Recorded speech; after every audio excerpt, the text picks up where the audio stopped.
Bonsoir, mademoiselle. Est-ce que vous m'entendez?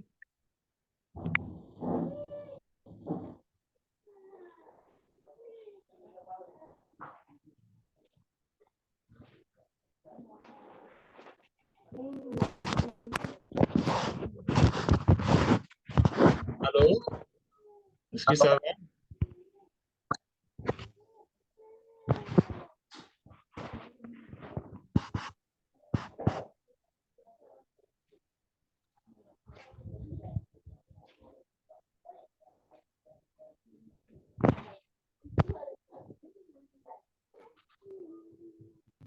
Allô?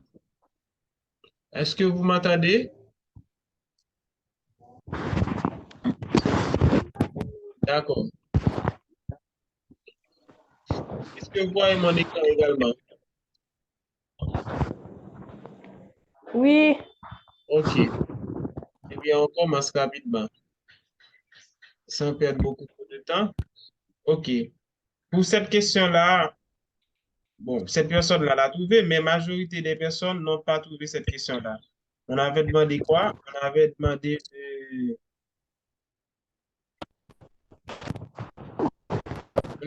de donner l'équation d'ionisation de l'aluminium. L'aluminium, c'est quoi? L'aluminium, c'est un métal. Donc, les métaux, ils donnent des électrons, ils ne captent pas des électrons. J'ai constaté que la majorité des élèves ont cette équation, ce qui est tout à fait incorrect, parce que d'après cette équation,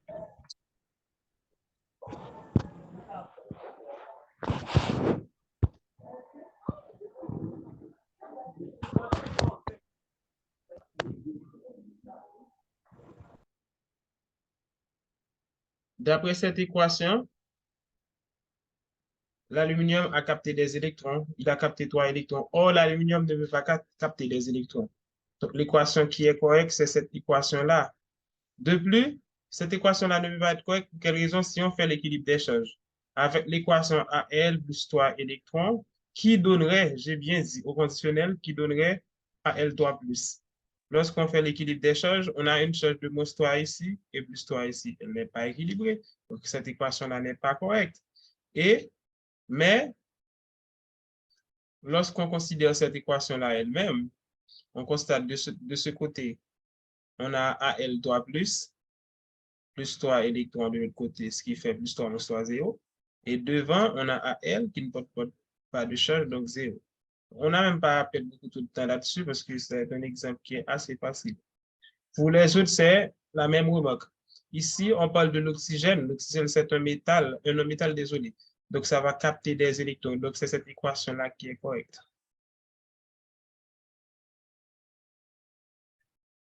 Ici, personne n'a trouvé. Pour quelle raison? Parce que ça, c'est une molécule qui est spéciale. Déjà, j'ai vu que M. Exumé a parlé de cette molécule-là dans son cours de géologie. C'est cette molécule-là qu'on appelle l'ozone. C'est l'ozone. Maintenant, l'ozone est composé de 3 atomes d'oxygène. Lorsqu'on va écrire son équation d'ionisation, comme c'est composé de 3 atomes d'oxygène, donc on a O3 composé de 3 oxygènes, et on sait que chaque oxygène pourra capter 2 électrons. Et à ce moment-là, ça va donner un O2-. Maintenant, pour équilibrer, comme on a 3 ici, on est obligé de mettre 3 oxygènes ici parce qu'on a avec 3 oxygènes devant. Automatiquement, ça fait une charge de 3 fois 2 moins 6. Donc, on va effacer le 2 qui est là et mettre 6. Donc, c'est ainsi qu'il faut écrire cette équation-là. Et ça va être la même remarque pour l'équation qui vient après. Bon, pas qui vient après. Dans un autre billet. Dans un autre billet, aïe. Dans un autre billet, on n'a pas donné et on n'a pas donné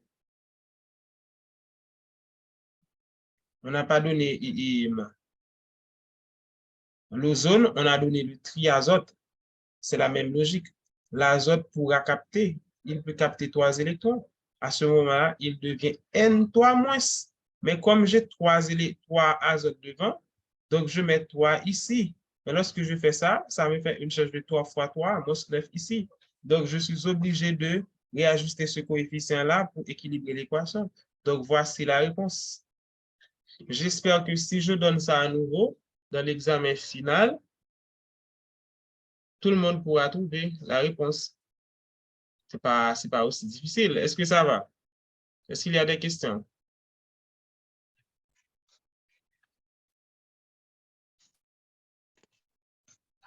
En fait, c'est quoi la technique?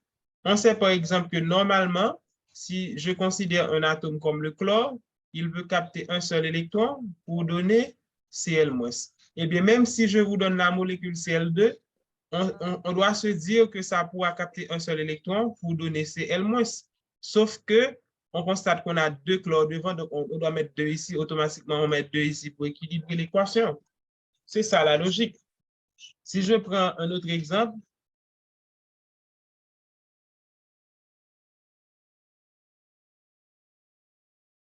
avec un autre atome. Par exemple, je prends le soufre. Bon. S2 n'existe pas, mais supposons que cette molécule-là existait.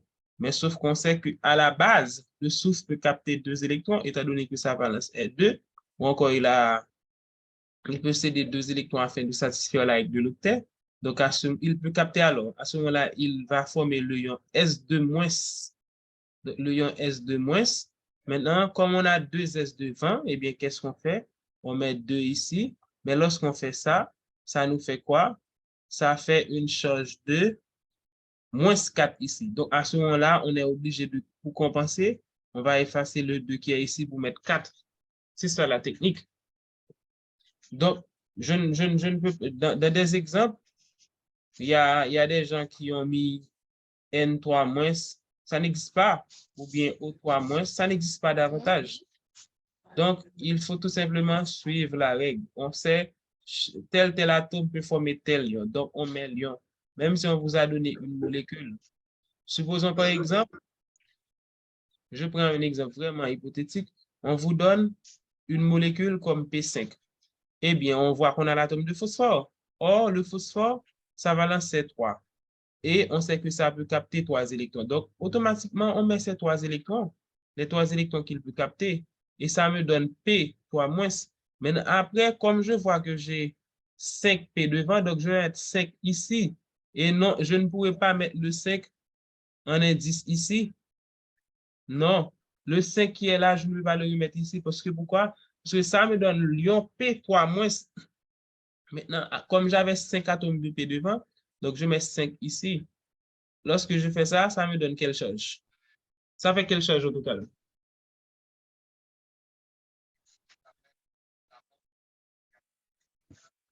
Ça fait quelle charge au total? Et de toi? Combien?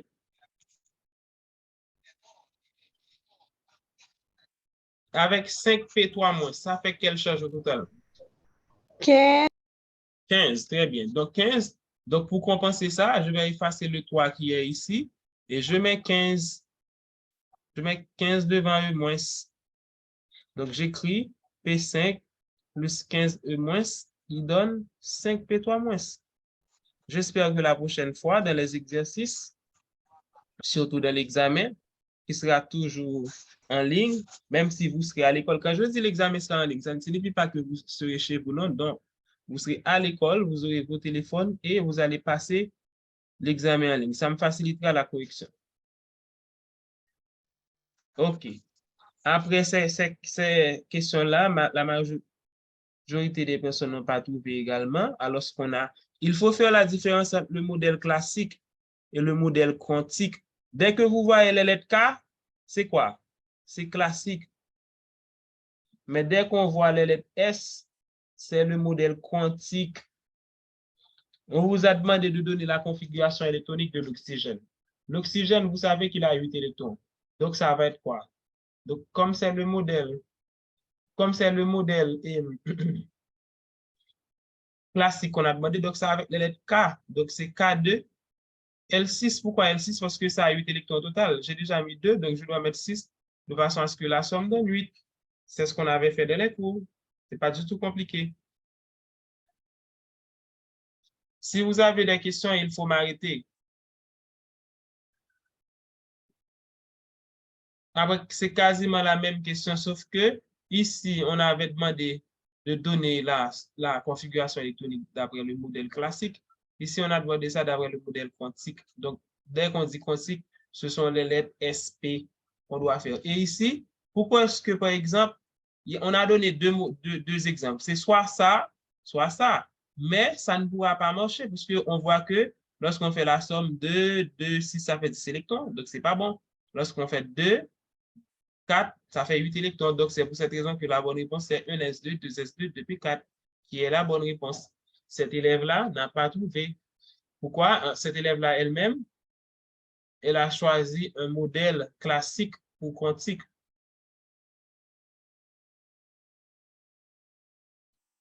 C'est ce qui est étrange. Et on dirait qu'elle a confondu. Là où elle aurait dû prendre le modèle classique, elle a pris le modèle quantique. Et là où elle aurait dû prendre le modèle quantique, elle a pris le modèle classique. Donc, OK, cet exercice-là, bon, je l'avais expliqué récemment dans une vidéo. La majorité des personnes n'ont pas trouvé ou bien compris. On a demandé de donner la masse molaire. Bon, cette personne-là elle-même, elle n'a rien compris, donc elle a laissé des petits points pour moi. Donc, elle a mis des petits points ici, mais la majorité des élèves m'ont donné quelque chose de bromure de silicium. J'ai l'impression que, comme j'ai dit que l'élément appartient au groupe 4A et à la troisième période, vous avez été dans le tableau périodique et trouvé l'atome qui se trouve à l'intersection de ces lignes et colonnes. Bon, très bien. Je ne dis pas que ce raisonnement-là n'est pas tout à fait intéressant, sauf que il y a des atomes, en fait, les atomes que j'ai précisés et présentés ici, ce sont des atomes exotiques ou bien ce sont des atomes hypothétiques que moi-même j'ai imaginés. Déjà, si vous vérifiez bien dans le tableau périodique, vous n'allez pas trouver 35 neutrons pour l'atome que vous avez trouvé dans le tableau. Et donc, ces atomes viennent de mon imagination. On n'a même pas besoin du tableau périodique pour répondre à cette question. Il suffit d'interpréter les informations. Et comment les interpréter? On a dit que l'atome X appartient au groupe 4A. Donc, ça signifie que cet atome a 4 électrons sur sa dernière couche. Et à la période, troisième période. Donc, ça a 3 couches. Ce sont les couches K, L, M. Et la dernière couche a 4 électrons. Et ceci, on a 8 ici, 2 ici. Donc, ça fait Z égale 14. Et maintenant, pour cet atome-là, on a donné son nombre de neutrons. Donc, N égale 35. Donc, à ce moment-là, comme A, c'est Z plus N. Donc, ça fait 14 plus 35 qui donne 49. Donc, du coup, la masse molaire de l'atome X est égale à 49 grammes par mol. Est-ce que vous êtes là?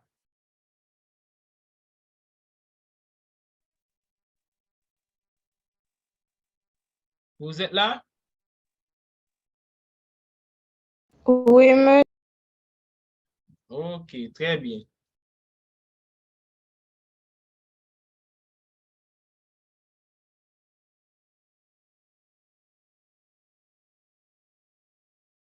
Eh bien, comment trouver? Dites-moi ce que va donner la masse molaire de l'atome Y. L'atome Y, sa masse molaire va donner quoi?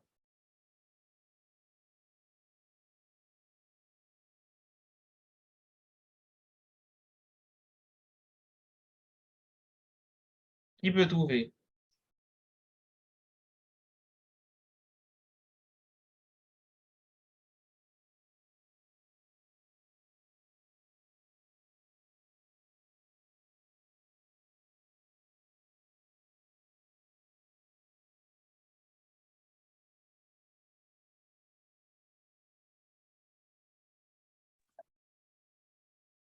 Allô?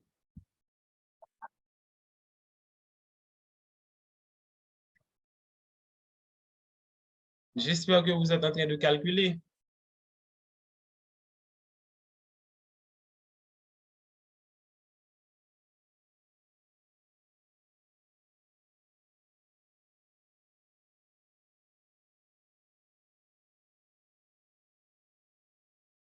Ça donne combien?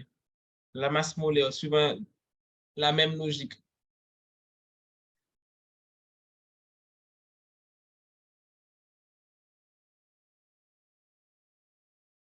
Mademoiselle Kadel et Issa, est-ce que tu peux trouver la masse molaire de Y?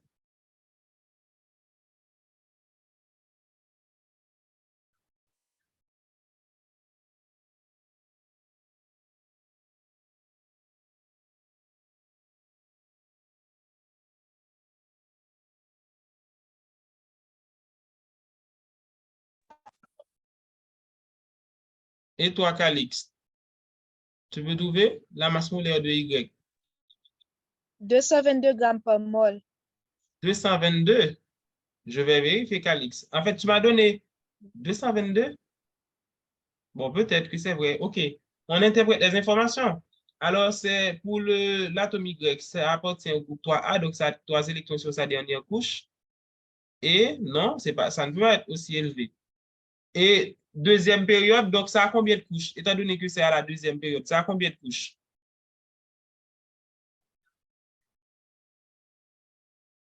Comme c'est la deuxième période, Calix, ça aura combien de couches?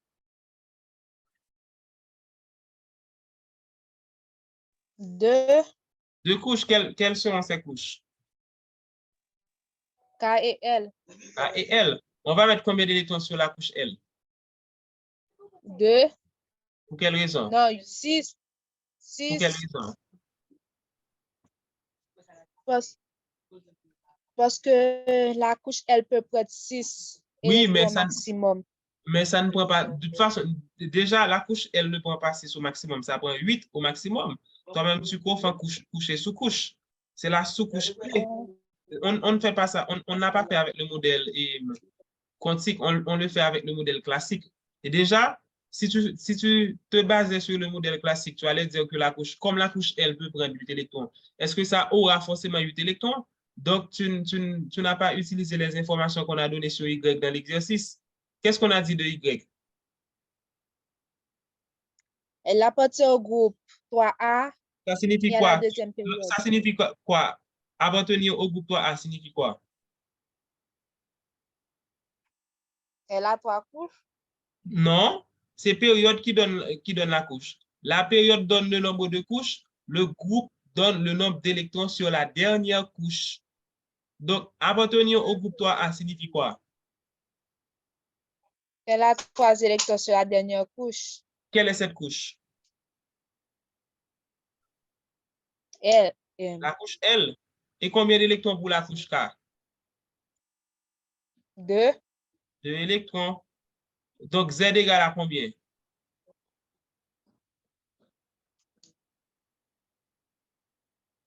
5. 5. Et comme A égale à 26 d'après l'exercice, donc comme N égale à 26, donc A va être égal à combien? 31.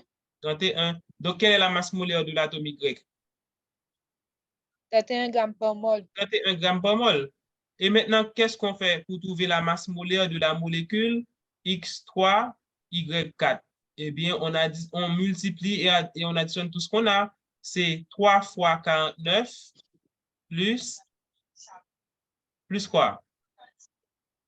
plus 4 fois 4 fois 31. 31. Donc, c'est ce qu'il fallait faire. Donc, si je ne me suis pas trompé, si je ne m'étais pas trompé dans les calculs, ça donne 271. Moi-même, je pensais que la majorité des élèves allaient trouver cet exercice-là. Je vous préviens que je vais donner à nouveau cet exercice dans l'examen. J'espère que cette fois-ci, tout le monde va trouver le résultat parce que ce n'est pas compliqué du tout. Est-ce que ça va pour tout le monde? Est-ce que je peux avancer?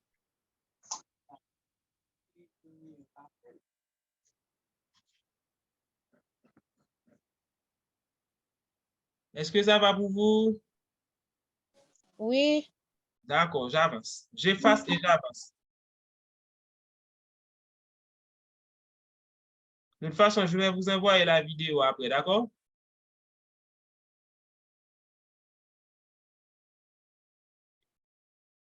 OK. Alors, ici, j'ai pris des atomes qui appartiennent, je crois, je ne sais pas, je crois que c'est indium. Ces atomes appartiennent à une même ligne. Qu'est-ce que j'avais dit pour... En fait, on a demandé d'arranger ces atomes dans l'ordre croissant de leur rayon atomique. Qu'est-ce qu'on avait dit par rapport au rayon atomique? Lorsqu'on est dans une ligne, ça grandit comment le rayon atomique?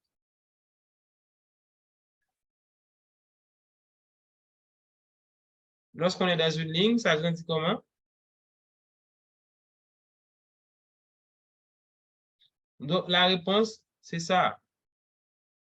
Donc, on n'est pas dans une ligne ici, on est dans une colonne. Est-ce qu'on est dans une... Non, non, non, je pense qu'on était suivant une diagonale. On était suivant une diagonale. On avait dit quoi par rapport au rayon atomique dans le tableau périodique? Vous êtes là? Oui. oui, On avait dit quoi par rapport au rayon atomique lorsqu'on est dans une ligne et ou dans une colonne?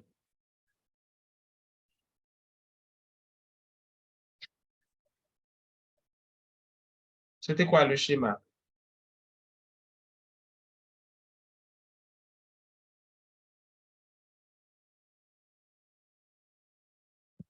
Lorsqu'on est dans une ligne, ça grandit de la droite vers la gauche ou bien de la gauche vers la droite? Dans le tableau périodique. De la droite vers la... Oui, de la droite vers la gauche. Et dans une colonne, c'est du haut vers le bas. Et comme résultat, ça grandit comme ça, suivant une diagonale. Ça signifie lorsqu'on est suivant une diagonale, plus on descend comme ça, plus les rayons atomiques grandissent. Et si vous allez consulter dans le tableau périodique, vous allez voir que ces atomes, oxygène, phosphore, germanium, indium, ils sont plus ou moins ainsi. Parce qu'on avait demandé ça, on avait demandé de donner ça dans l'ordre croissant des rayons atomiques. Donc, si je vous donne des éléments qui sont déjà placés sur une même ligne, c'est facile à trouver.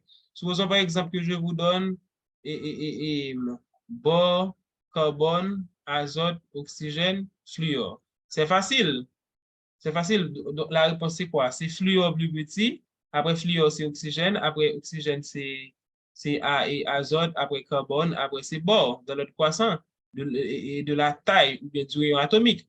Et de même, si je vous donne des éléments qui se trouvent sur une même colonne, comme par exemple sodium, potassium, rubidium, césium, etc.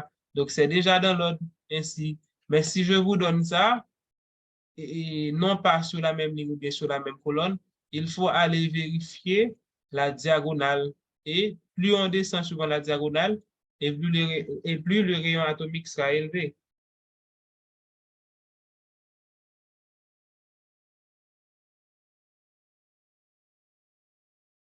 En fait, ça, ce sont des théories. Dès que vous arrivez, dès que vous vérifiez les notes que je vous ai données, vous arrangez ça dans l'ordre électronégatif croissant ou décroissant, vous allez trouver la réponse à cette question. Oui, cette question, je vois que tout le monde a trouvé 1. forcément, vous avez mal fait. N'oubliez pas, pour trouver le nombre d'électrons célibataires, il faut faire les cases quantiques. On dit que l'atome, dès qu'on dit que l'atome occupe la 13e place, qu'est-ce qu'on donne ici? Implicitement.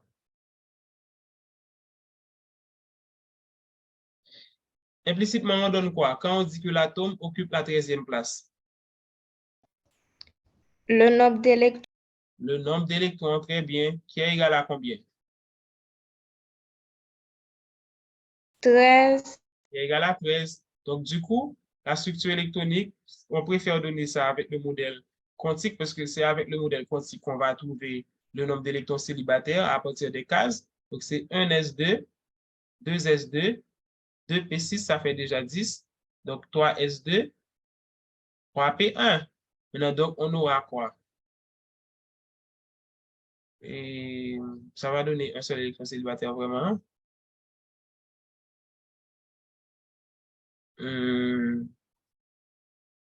Ça va donner un seul électron célibataire vraiment parce que on aura seulement l'orbital P. Bon,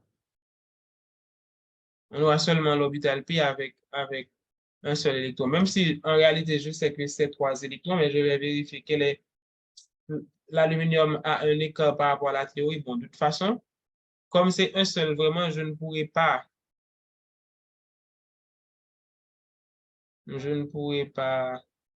enlever la note. Donc, j'ajouterai la note automatiquement à tout le monde.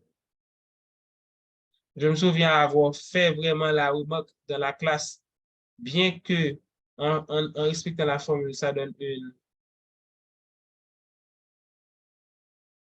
Je vais mettre 1 comme réponse. Ainsi, les personnes qui ont trouvé 1 pourront trouver la note.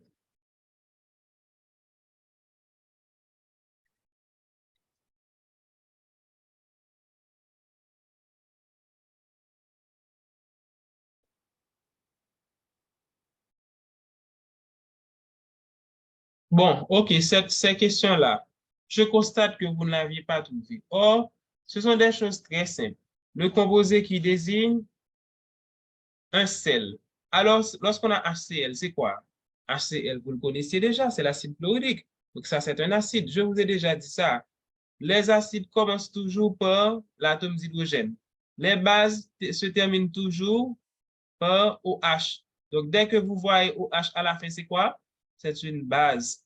Dès que vous voyez H au commencement, c'est quoi? C'est un acide. Comme exemple, HBr, HI, H2SO4, HNO3. Ce sont des exemples d'acides. Mais dès qu'on ne voit ni de H au commencement, ni de OH à la fin, c'est un sel. Donc ça, c'est un sel. Sauf que il y a également les oxydes basiques et les oxydes acides. Alors, c'est quoi un oxyde basique? Dès qu'on dit oxyde, on voit l'oxygène.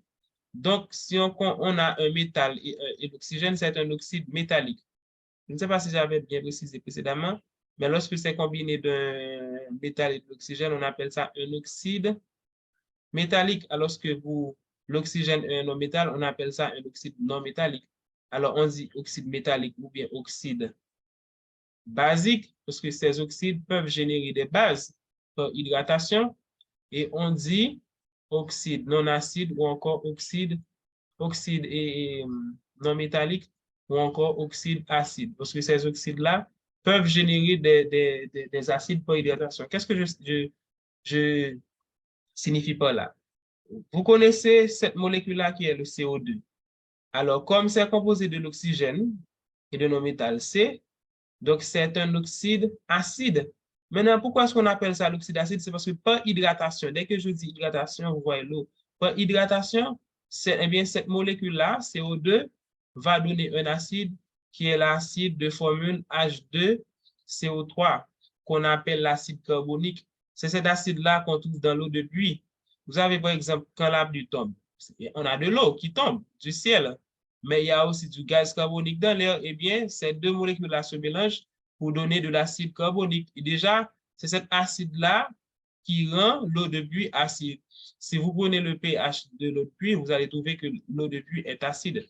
En général, une eau de pluie est toujours acide à cause de la présence de cette molécule-là, H2CO3, qui est due à la combinaison de ces deux substances-là. Donc, un oxyde acide, c'est un oxyde qui, combiné avec de l'eau, donne de l'acide. Et en général, les oxydes acides sont composés d'un non-métal et de l'oxygène, alors que les oxydes basiques eux-mêmes, combinés avec l'eau, va donner une base. Exemple, si je prends CaO, CaO est un oxyde acide. Pourquoi? Parce que, désolé, un oxyde basique. Pourquoi? Parce que c'est composé d'un métal et de l'oxygène. Donc, c'est un oxyde basique. Maintenant, comme oxyde basique, si je combine ça avec de l'eau, eh bien, ça va me donner CaOH pris deux fois, qui est une base. Cette équation-là, elle est complètement équilibrée. Est-ce que ça va?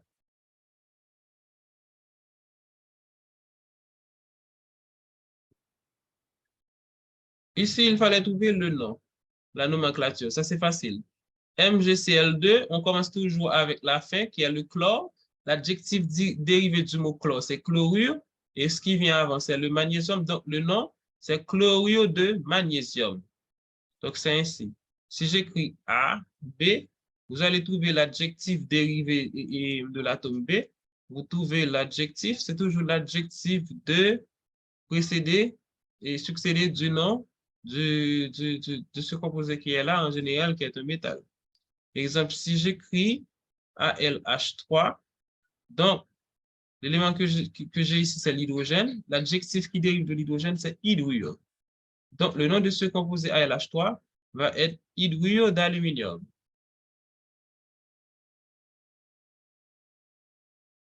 Maintenant, essayons de voir si on peut faire des exercices, parce que ce sont des choses qui sont plus ou moins bon. OK. OK, oui, cet exercice. Alors, je vois que mademoiselle n'a pas trouvé cet exercice alors que c'était la partie qui était la plus simple.